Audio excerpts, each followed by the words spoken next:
കുവൈത്തിലെ വേർപ്പിന്റെ അസുഖമുള്ള ഒന്ന് രണ്ട് ആൾക്കാരുണ്ട്. അതും മലയാളികൾ തന്നെയാണ്. വിഷയം എന്താ വെച്ചെങ്കില് ഒരു 5-6 മാസം മുമ്പ് കുവൈറ്റിലൊരു നിയമം ഉണ്ടായിരുന്നല്ലോ. അതായത് 20-ാം നമ്പറിന്ന് 18ലേക്ക് മാറ്റുന്ന, ഖാദിമെന്ന് സൂണിലേക്ക് മാറ്റുന്ന ആ ഒരു നിയമം. ആ നിയമമൊക്കെ കഴിഞ്ഞു, അത് ക്ലോസ് ആയി.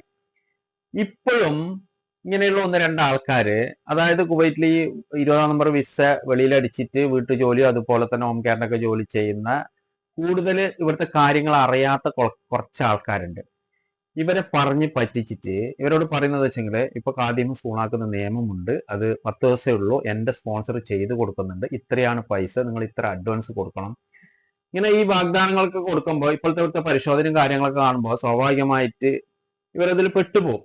ഈ അഡ്വാൻസ് മേടിച്ചിട്ട് ഇവരെ ഈ പറ്റിക്കുന്ന പരിപാടി. ആ മോന്റെ ഫോട്ടോ എനിക്ക് കിട്ടിയിട്ടില്ല, ഫോട്ടോ കിട്ടിയിരുന്നെങ്കിൽ ഞാൻ ഇതിന്റെ കൂടെ ആഡ് ചെയ്തേനെ. ഫോട്ടോ എനിക്ക് കിട്ടിയിട്ടില്ല, കിട്ടിയാൽ തീർച്ചയായിട്ടും ഞാൻ അത് പബ്ലിക്കിൽ പോസ്റ്റ് ചെയ്യുന്നതായിരിക്കും.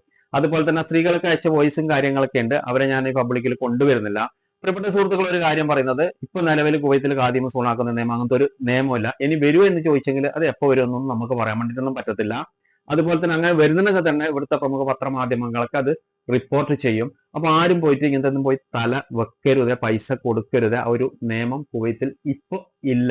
അപ്പൊ സുഹൃത്തുക്കളെ, ഈ ഒരു വീഡിയോ മാക്സിമം എല്ലാവരിലേക്കും ഒന്ന് ഷെയർ ചെയ്ത് എത്തിച്ചു കൊടുക്കും.